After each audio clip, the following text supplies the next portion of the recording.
পাকা আমের আমসত্ত্ব দিলাম, তাও বাড়িতেই নিজের হাতে। আবারও চলে আসলাম ছোট্ট একটা মিনি ব্লগ নিয়ে, কারণ তোমরা মিনি ব্লগগুলো দেখতে ভীষণ ভালোবাসো। এখন কিন্তু আম পেকেই যাচ্ছে, তো পাকা আমের সিজনে আমসত্ত্ব না দিলে তো হবেই না, কারণ সারা বছর তো খেতে তো হবে।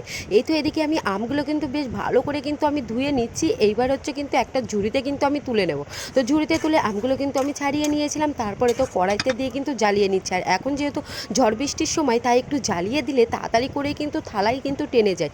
এই তো এখানে আমি আমগুলো কিন্তু দিয়ে নিলাম। যে আমগুলো আমি চটকাতে পেরেছি সেইগুলোও দিয়েছিলাম, আর যেগুলো পারিনি সেইগুলো কিন্তু আস্ত সমেতই কিন্তু এই কড়াইতে দিয়ে কিন্তু বেশ ভালো করে কিন্তু আমি জ্বালিয়ে নেব।